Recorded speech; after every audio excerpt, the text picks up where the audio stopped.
Thank you all. My name is Frank Wang. I'm a co-founder and chairman of ViewChain. Thank you all for coming out on a Sunday afternoon. And there's one more reason that I want to thank you.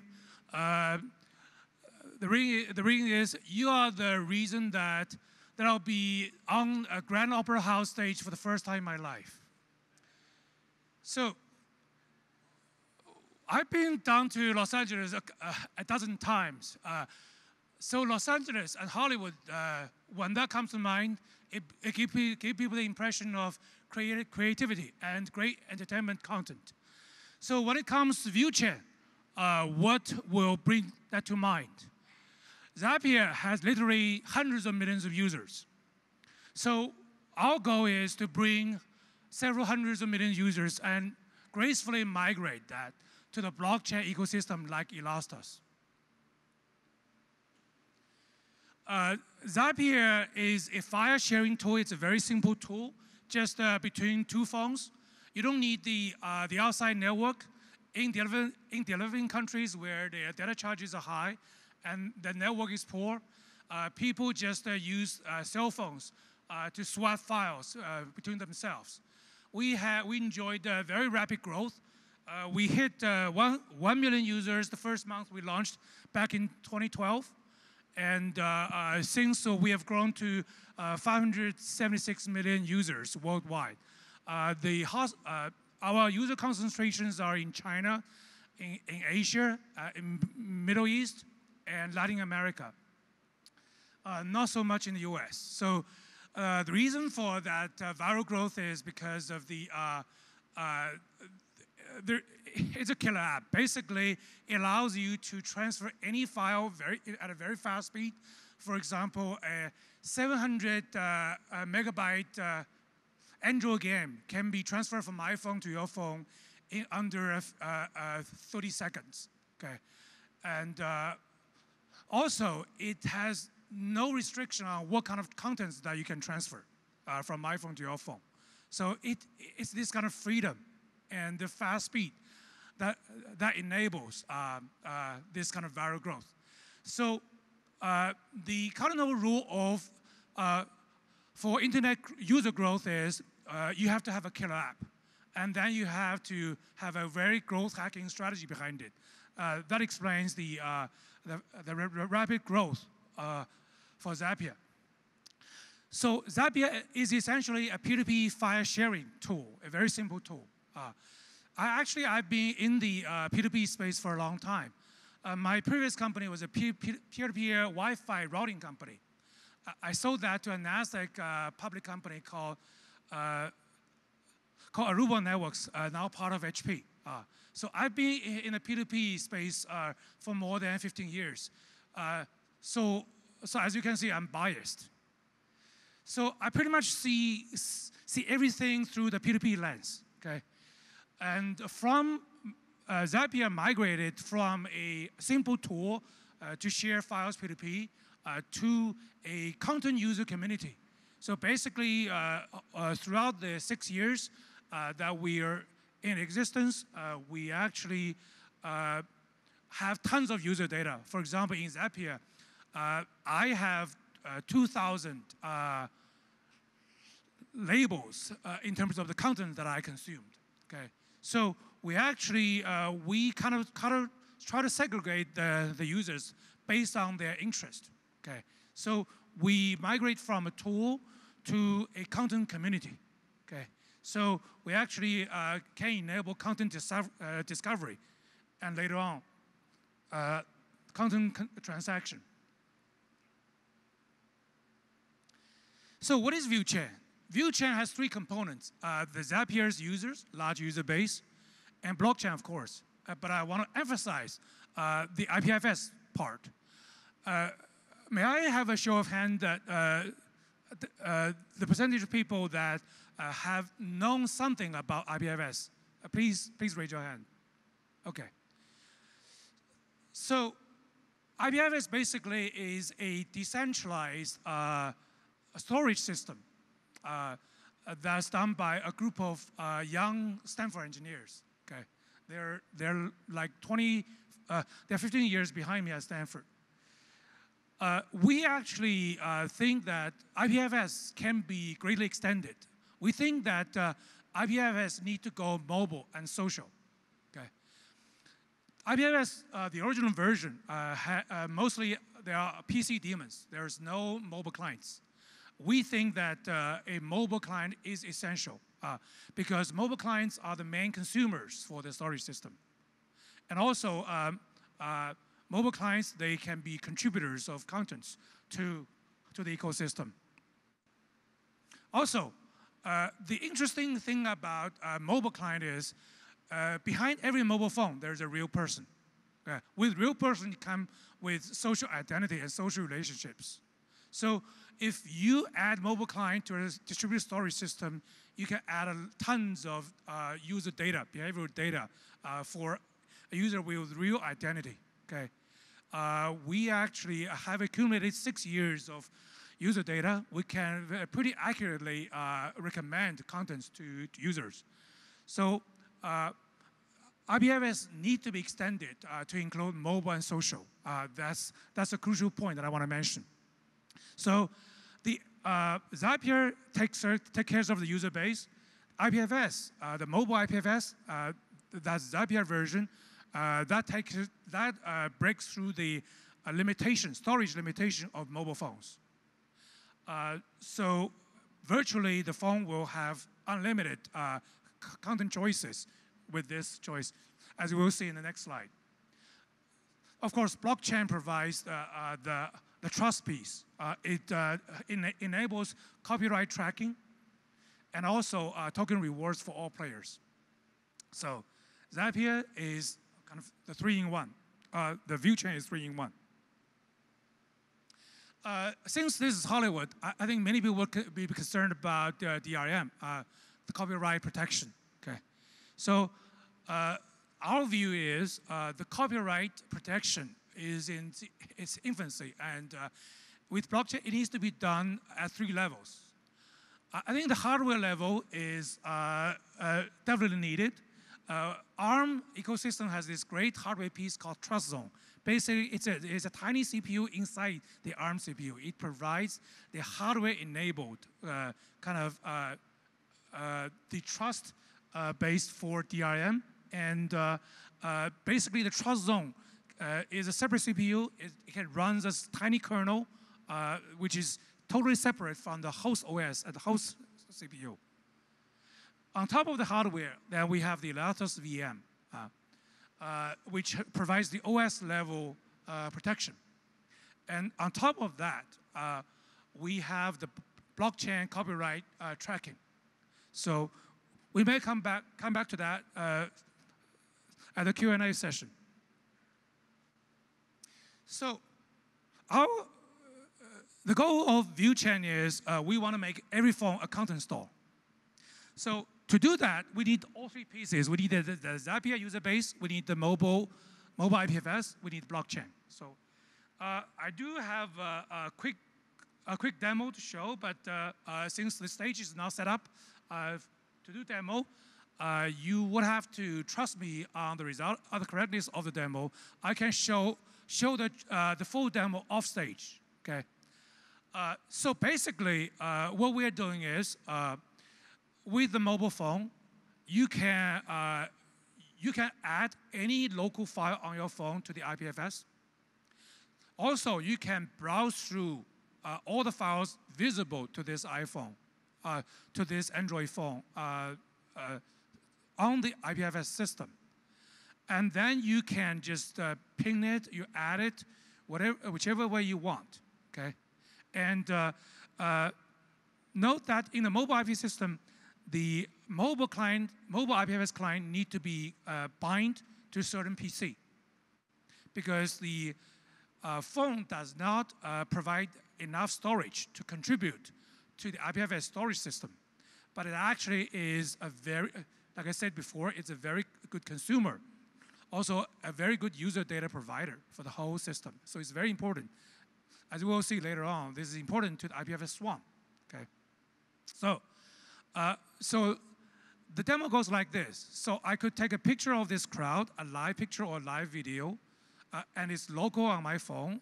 I could add that with one click to the IPFS system, and then it's going to be broadcasted throughout the whole system.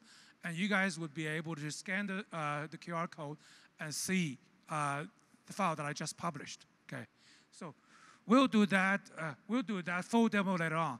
But right now, I have a favor to ask you, because my engineers, they actually worked until 2 a.m. last night to finish the demo, and it worked. So I would like to invite you guys to give a round of applause to the great engineers of the ViewChain team. Thank you very much.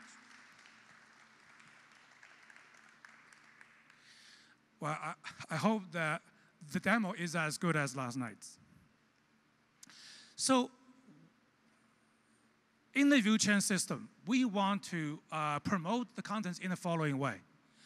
Each cell phone, the content store, has two parts. The storefront. Storefront only publishes the short videos. Those type of short videos free of copyright infringement issues. Okay. The US copyright says that if you can do 1/10 or 1/12 of the long video then, with some artistic modification, then you're fine. So the storefront, only legal short video contents. At the back room, we have the VIP contents. These are the paid contents. You have to pay to view those contents. Okay, and the front side, actually, we have built an app called CoStar. So basically, you can edit any video. You can add yourself, just like doing a selfie. You can add yourself as a TV anchor. And we can paste that video to the original movie. And then you are like a TV commentator in that movie clip. Okay. We have data showing that a pretty movie actress can improve the viewership by maybe 50 times with some insightful and interesting contents, and also kind of a photogenic face. Okay. So we found it very, very interesting.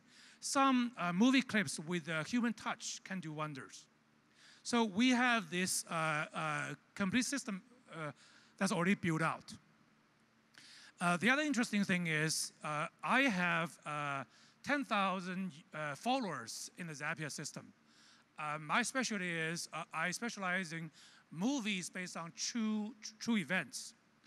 Over the past 3 years, I've accumulated these 10,000 users based on the 3,000 short video clips that I have published. Okay, and these viewers are my loyal followers.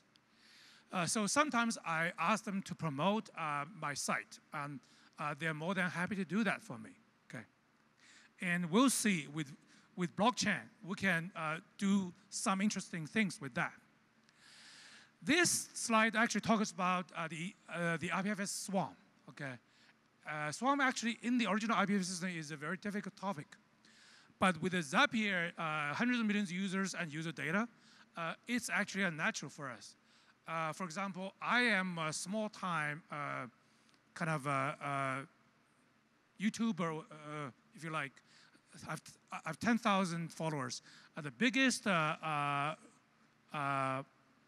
YouTuber that we have is, he has like 540,000 followers. And each one has his or her own specialty. For example, somebody specializes in horror movies.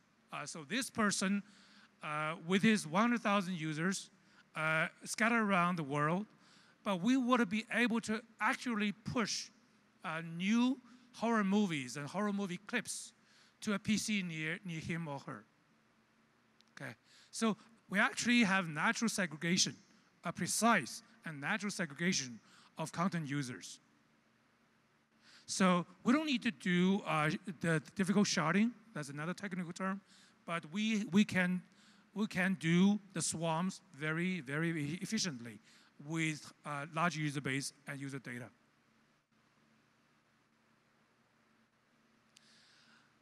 This is a high-level diagram showing that different stakeholders in the ecosystem. So we have the creators of contents. Of course, they will register their copyrights on the blockchain, which will be tracked and protected. And the curators who merely collects the contents and promotes the contents. Usually the curator would register their profile and their digital assets onto the chain. I'll come to what amounts to their digital assets later on. Basically, their followers are their digital assets. Okay, so the curators basically publish to the whole blockchain saying that I have this amount of contents, I have this amount of followers. Come visit me. Okay.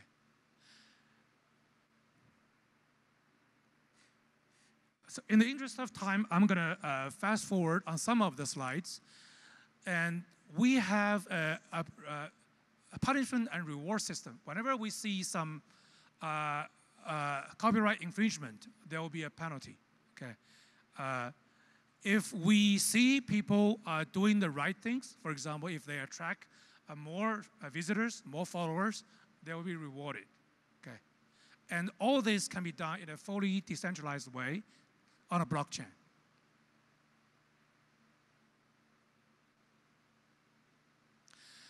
This shows the token flow. This leads to the token economics. So curators, the store owners, these are the central players in the whole system. And they would be the central spot to collect the tokens as their work. And also it's a central point to distribute the tokens. For example, the curators, if they attract a large number of users, with viewers' eyeball, they may attract some payment for the contents. Also, they may attract advertising revenue. So they do get paid in tokens. And once they get tokens, they need to pay a few guys. They need to pay the IPFS storage guys. Sometimes they need to pay their viewers. They need to incentivize their viewers and followers to promote their contents on their behalf. Okay. They of course need to pay the gas fee, the equivalent of gas fee to the ViewChain platform. This is a very interesting slide that I want to spend more time on. So basically, we have a very interesting ViewChain system. Each ViewChain store owned by the curators has three components: the storage piece, which is the mobile social IPFS piece. And then we have the bandwidth. Of course, this guy needs to have bandwidth, shared bandwidth. And this guy needs to have a lot of collected contents, legal contents in a storefront, and some paid contents in the store backroom. And how does mining work? The curator does the mining in the following way. Basically, he needs to put up some storage, and he needs to pledge that storage. Okay. So of course, if you want to do the content distribute business, you need to store a certain amount of contents. Okay, the storage piece could be your PC, it could be a NAS. This guy could be a small-time kind of CDN, what have you. So the storage piece the proof of storage is very well researched. Okay, it can be the storage contribution to the mining process can be very detailed examined. I'll spare you the details. The content caching piece, that's also fairly well documented. It can be done in a very well-researched fashion on a blockchain. So a content owner, the store owner, the curator, they have the three pieces: the storage, the content, and the bandwidth. He would be able to do mining in a fully decentralized way on a blockchain. And his contribution, if we calculate all these three different pieces, will be fairly complicated. But luckily, we can measure that in a fully decentralized way based on the results, okay? Based on the percentage of eyeball the user come to his site to view the contents. So this can be done, for example, for my 10,000 users, each one of my users viewing the content can be done in a fully distributed fashion between me and my viewer. Okay, we can accurately prove how much time he spent on my site and how many contents that he viewed. This is important because all the this view gold, the top token is called view gold. This is our utility token and stable token, and this is earned through this mining process, the 3-in-1 mining process that the content owner serve the users. Okay, so this is earned by the storage, by the content caching, and by the content selection piece, and measured by how many visitors and followers and how many interactions this content owner can have. Okay, the bottom piece called View Silver. View Silver basically is the token payout process. Okay, so suppose there are 2 curators like me. Each one has 10,000 followers. Okay, and I'm going to hold on my View Gold. I'm not going to spend the View Gold. Whereas my competition, he spent the 10,000 View Gold that he owned, and he spent 8,000 View Gold on his followers, and he asked his followers to promote his site. Whenever a follower attracts his friend to the site, a new visitor, a new follower, and this viewer will get rewarded, payout from the content owner's token pocket.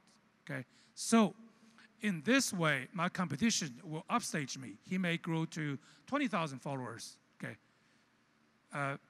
more than double my followers. So this is how we try to encourage the curators to distribute their tokens. Once they have more visitors, more followers, the ViewChain will reward them because this is the digital asset. We measure the digital assets in the number of visitors, number of followers, number of interactions. Okay, we measure the outcome of the content store. Okay, so in this way, we actually have both the token earning side. We also have the token payout side. Okay, so in this way, we want to have a balance. So why is that important? What we want to build is as the following. We want to build a mobile IPFS storage and distributed content storage middleware utility for many public chains. So we are going to first work with Elastos. We're going to provide the mobile IPFS storage.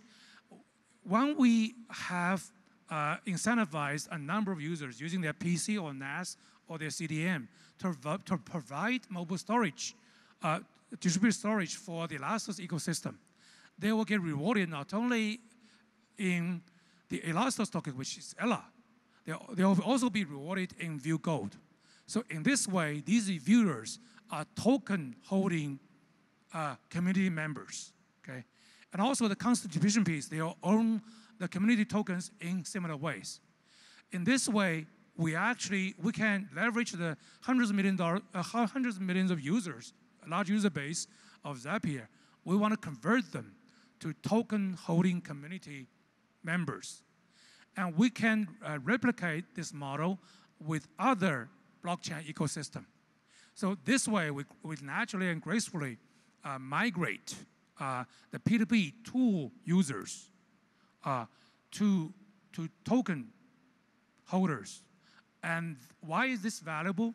If you have, let's say you have a system with 576 tool users and maybe 100,000 PC IPFS nodes earning tokens, and you have the IPFS providers in the 100,000 numbers, and you also have the viewers owning tokens. You have the hundreds of thousands curators owning tokens. Just imagine if we want to move this force to any kind of token exchanges or to any ecosystem, this is going to be a force to be reckoned with. Okay, so this is the value of the 3-in-1. Okay.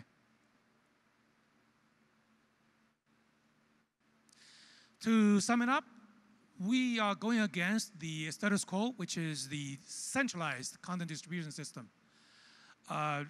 these are like the Hollywood, the big copyright owners, and in China it's Tencent Video and iQIYI.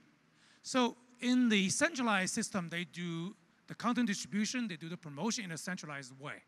Okay, for a movie, if the movie has $100 million in budget, probably I would guess 40 to 60 million starting will be spent in marketing expenditure in promoting the movie.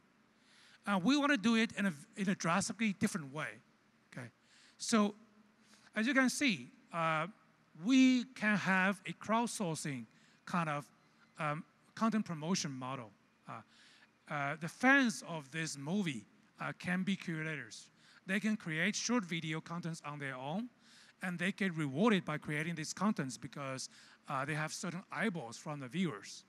And they can, with the maybe 10,000 tokens they get, they can incentivize their followers to do the promotion for their site. So in this way, we have a multi-level marketing scheme to promote the contents.